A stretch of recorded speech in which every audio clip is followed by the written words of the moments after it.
আসসালামু আলাইকুম প্রিয় দর্শক, আজকে আমি একটু ভারাক্রান্ত মন নিয়ে আপনাদের সামনে এসেছি। আপনারা সবাই এরই মধ্যে জানেন যে পুরনো ঢাকায় গত বুধবারে প্রকাশ্য দিবালোকে শত শত মানুষের সামনে একজন ব্যক্তিকে 10-12 জন দুর্বৃত্ত অথবা আরও বেশি হতে পারে, 15-20 জন হতে পারে, প্রকাশ্যে পিটিয়ে মেরে ফেলেছে। মারার পর তার মাথা এবং শরীর বড় পাথর দিয়ে থেতলে দিয়েছে। তারপর তাকে উলঙ্গ করে তার শরীরের উপরে তারা লাফালাফি করেছে। এই দৃশ্য ভিডিও হয়েছে এবং লোকজন এটা ছড়িয়ে দিয়েছে, ভাইরাল হয়ে গেছে। ঘটনা ঘটেছে বুধবার। আপনারা হয়তো বলবেন যে এটা ভিডিও করলো কে, কেন করলো, সে কি নিষ্ঠুর? দেখুন, যদি ভিডিওটা না ছড়াতো তাহলে হয়তো এখনও বিষয়টা আপনারা জানতেন না। ঘটনা ঘটেছে বুধবার। শুক্রবার দিন এই ভিডিওর সবাই দেখার পর সবার কানে পানি গিয়েছে, হইচই, আলোচনা, অনেক কিছু হচ্ছে। তবে হয়েছে শুক্রবার, পুরো একদিন পর। এখন এই ঘটনাটা কে ঘটলো, কেন ঘটলো, এটা নিয়ে পুলিশ তদন্ত করছে। যতদূর জানা গেছে উনি ভাঙারি ব্যবসায়ী ছিলেন, মিস্টার লালচাঁদ সোহাগ, ডাকনাম সোহাগ। তার একটা ফ্যামিলি আছে, ভালো ব্যবসা করেন। তার কাছে চাঁদা চেয়েছিল। এই ভদ্রলোক এক সময় যুবদল করতেন, এরকম শোনা যায়। যারা চাঁদা দাবি করেছিল তারাও যুবদল অথবা স্বেচ্ছাসেবক দল অথবা ছাত্র দল এরকম করে, এবং তারাই এই কাজটা করেছে। এই ঘটনার পর বিএনপি ওই যুবদলের, স্বেচ্ছাসেবক দলের কয়েকজনকে বহিষ্কার করেছে। এতে এই লালচাঁদের সোহাগ সাহেবের সন্তান যে এতিম হলেন, স্ত্রী যে বিধবা হলেন, মা বাবা যে সন্তান হারা হলেন, বিএনপির এই বহিষ্কারের ঘটনায় তাদের কি কোনো লাভ হয়েছে? ভাবুন একটাবার। এরই মধ্যে দেখলাম এই ঘটনা নিয়ে জামাতে ইসলাম, এনসিপির নেতারা বিভিন্ন জায়গায় সমালোচনা করছেন। তারা ইঙ্গিত দিচ্ছেন যে এক স্বৈরাচার গেছে, আরেক স্বৈরাচার আসছে। দ্রুতবেগে সমস্ত কিন্তু প্রতিক্রিয়া হচ্ছে। বিভিন্ন জায়গায় এই এনসিপি ছাত্র সংগঠনগুলো মিছিল করছে এবং তাদের মিছিলের মূল টার্গেট কিন্তু বিএনপি। এখন আমি এই ঘটনাকে কেন্দ্র করে আপনাদের সঙ্গে কিছু আলোচনা করি, কিছু প্রশ্ন করি, আপনারা উত্তর খুঁজুন। দেশে আসলে হচ্ছেটা কি? আমরা মব কালচার নিয়ে কথা বলছি, ইচ্ছে হলে যে কাউকে পিটিয়ে মেরে ফেলা হচ্ছে। সরকার আবার মব কালচার স্বীকার করছে না। এই মব কালচার নিয়ে সরকার কি করছে সেটা হলো আরেক কৌতুক। সেই কৌতুক নিয়ে আমি আগামীকালকে একটা ভিডিও করব, আপনারা দেখবেন যে দায়িত্বশীল সরকার কি করছে। যাক, আমি এই প্রসঙ্গে আসি। আমার প্রথম প্রশ্ন, আপনারা তো দেখেছেন এই হত্যার পেছনে জড়িত যাদের নাম শোনা গেছে তারা হয় ছাত্রদল করে, নয় যুবদল করে, নয় স্বেচ্ছাসেবক দল করে। আচ্ছা, এই লোকগুলি যাদের নামও কিছু জানা গেছে, কয়েকজনকে অ্যারেস্ট করা হয়েছে, এই লোকগুলি কি হাসিনা আমলে এই কাজটা করতে পারতো? Simple question. পারতো না। আপনারাও জানেন, আমিও জানি, পারতো না। কেন পারতো না? পারতো না এই কারণে তখন তো আওয়ামী লীগ ক্ষমতায় ছিল। আওয়ামী লীগের আমলে তারা এই কাজগুলি করতে পারতো, তারা নিজেরাই তখন দৌড়ের উপর থাকতো। তাহলে কে করতে পারতো তখন? তখন কিন্তু এই কাজগুলো এই যুবলীগ, স্বেচ্ছাসেবক লীগ, ছাত্রলীগ এরা করতে পারতো। ওরা এখন কোথায়? ওরা এখন দৌড়ের উপর আছে। তাহলে ঘটনাটা কি দাঁড়ালো? কারণটা কি? এই ছাত্রদল যারা 15 বছর পালিয়ে থাকতো, লুকিয়ে থাকতো, তারা হঠাৎ করে এত শক্তিশালী কি করে হলো যে একজন ভাঁড়ের ব্যবসায়ীর কাছে প্রতি মাসে 3 লাখ টাকা চাঁদা দাবি করে? তাহলে এত পাওয়ারটা পেল কোথায়? এই ক্ষমতার উৎস কোথায়? এখন কি বিএনপি ক্ষমতায় আছে? নেই। তাহলে উৎসটা কোথায়? এটার মূল কারণটা হলো আইন শৃঙ্খলা রক্ষাকারী বাহিনী। আগে ছাত্রলীগের লোকেরা প্রকাশ্যে ধরনের কাজ করতো, ছাত্রলীগ, যুবলীগ, স্বেচ্ছাসেবক প্রকাশ্যে এরকম কাজ করতো। আইন শৃঙ্খলা বাহিনীর লোকজন, প্রশাসন তাদেরকে দেখেও দেখতো না, দেখেও না দেখার ভান করতো। চাপে পড়ে 2 জনকে গ্রেপ্তার করা হলেও ছাড়া পেয়ে যেত, বুক ফুলিয়ে বের হয়ে আসতো। এখন কি হচ্ছে? এখন তারা নেই, এখন উল্টোটা যুবদল, ছাত্রদল এরা করছে। এমনকি এনসিপির লোকজন করছে। আপনি নিশ্চয়ই দেখেছেন এনসিপির একজন লোককে গ্রেপ্তার করা হয়েছিল ধানমন্ডিতে, এক প্রকাশকের বাড়িতে ঘেরাও করে তাকে গ্রেপ্তার করার দাবিতে। তাকে কিন্তু এনসিপি একজন কেন্দ্রীয় নেতা ছাড়িয়ে নিয়ে গিয়েছিলেন। তার মানে তারা জানে যে এখন যারা আছে আমাদের ক্ষমতায়, আমরা ক্ষমতায় এখনো না গেলেও আমরা যদি কোনো কিছু করি আমাদেরকে কেউ আটকে রাখতে পারবে না।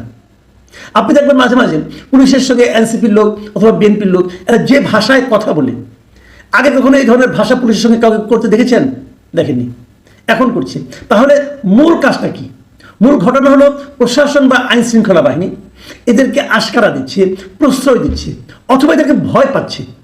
ভয় পেতে পারে, কারণ তারা হয়তো ভেবেছে আজকে আমি এদেরকে ধরবো, ধরে জানিয়ে থানায় আটকাবো, গ্রেপ্তার করবো, অথবা এদেরকে ফেরাবো, অথবা হত্যা বাদ দেন, এটা তো একদিনে ঘটেনি, আরও আগে ঘটেছে। তারা তো অনেক দিন ধরে চাঁদা চাচ্ছিল, তখনই যদি তাদেরকে নিবৃত্ত করা যেত, যদি তখনই তাদেরকে ঠেকানো যেত, যদি তখনই পুলিশ হস্তক্ষেপ করতো, তাহলে তো আজকে এই পর্যন্ত আসতো না।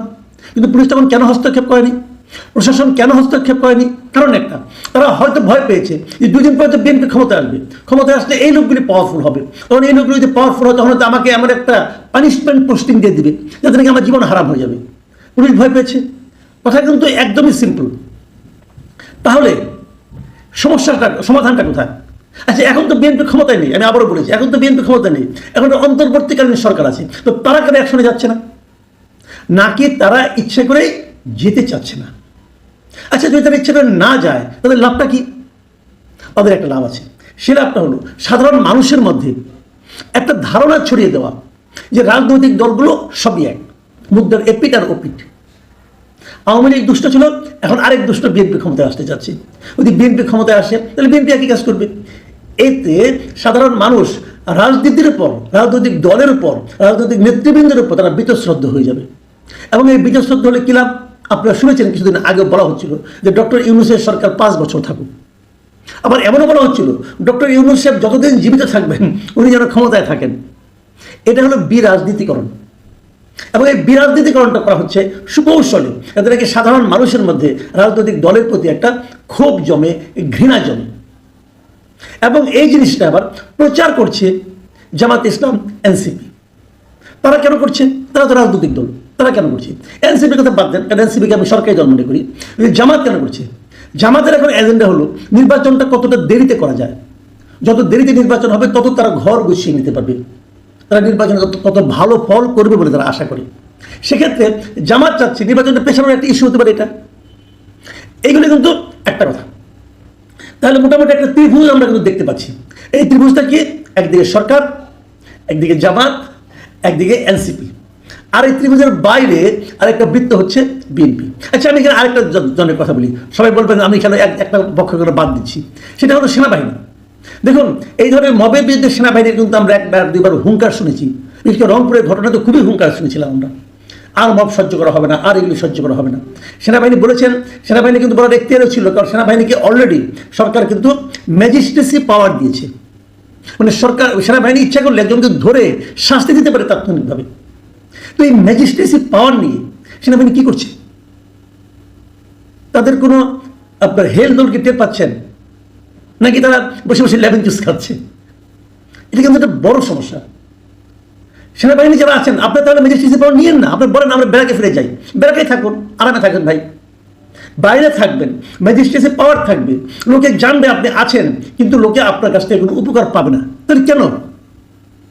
এই প্রশ্নের জবাব কিন্তু আলটিমেটলি সেনাবাহিনীকে দিতে হবে। আরেকটা কথা বলি, এই একটা কথা বললাম, তাহলে বিএনপি কি কোনো দায় নাই? অবশ্যই দায় আছে। বিএনপি কেন তার দলের লোকদেরকে নিয়ন্ত্রণ করতে পারছে না? বিএনপিকে বলবেন আমরা চেষ্টা করছি, আমরা বহিষ্কার করছি। হ্যাঁ, বিএনপি কিন্তু অনেক বহিষ্কার করছে। বাংলাদেশের ইতিহাসে এত বহিষ্কার বোধহয় কোনো দল তার নিজের লোকজনকে করে নাই। 2000-এর বেশি লোককে তারা এর মধ্যে বহিষ্কার করে ফেলেছে, কিন্তু এতে কাজ হচ্ছে না কেন? আমি একটা উদাহরণ প্রায় দিই, বিভিন্ন জায়গায় দিই, সেটা আপনাদেরকে আবার বলি। ধরা যাক একটা পাতিল খুব গরম হয়ে গেছে, এই পাতিলটা ঠান্ডা করতে হবে। আপনি কী করবেন? আমি যে মানে চোয়ালের মধ্যে একটু পানি নিয়ে পাতিলের মধ্যে ছিটা দিয়ে দিলাম, ছেদ করে আওয়াজ করবে, কিন্তু তার শব্দ হবে, কিন্তু সবাই বুঝবে যে পাতিলে একটু পানি দেওয়া হয়েছে। এতে কি পাতিল ঠান্ডা হবে? হবে না। আবার পাতিল গরম হতে থাকবে, তো নিজ দিয়ে তাপটা তো আছে। আপনাকে তাপটাকে বন্ধ করতে হবে আগে, তারপর আপনি পানি দেন ভাই। এখন তাপটা আপনি কীভাবে বন্ধ করবেন? আপনি এত বড় দেশ, এত নেতাকর্মী, আপনি 2000-কে করেছেন। যখন কোনো একটা খবর মিডিয়াতে আসে তখন আপনি তার বিরুদ্ধে অ্যাকশন নেন। আপনাদের নিজস্ব কোনো অনুসন্ধান আছে? নাই। কেন নাই? কারণ ওনারা এখন নানা ধান্দা নিয়ে ব্যস্ত আছেন। এটা ঠিক, বিএনপির কেন্দ্রীয় নেতৃত্বের মধ্যে কয়টা যে গ্রুপ আছে এটা একমাত্র আল্লাহ মালুম। ভাইয়ের রাজনীতি হয় বিএনপিতে। কেউ একটা করে, সে জানে আমার যত সমস্যাই হোক, আমার যে ভাই আছে সেন্টারে, সে আমাকে রক্ষা করবে। এই ভাইয়ের রাজনীতি থেকে বিএনপিকে বেরিয়ে আসতে হবে। কীভাবে বেরোবেন? আমি একটা সিম্পল একটা পরামর্শ দিয়ে আমি আলোচনাটা শেষ করব। আমি মনে করি বিএনপি চেষ্টা করে দেখতে পারে। বিএনপি এখন যেটা করছে এটা হলো জাস্ট প্রলেপ দেওয়া।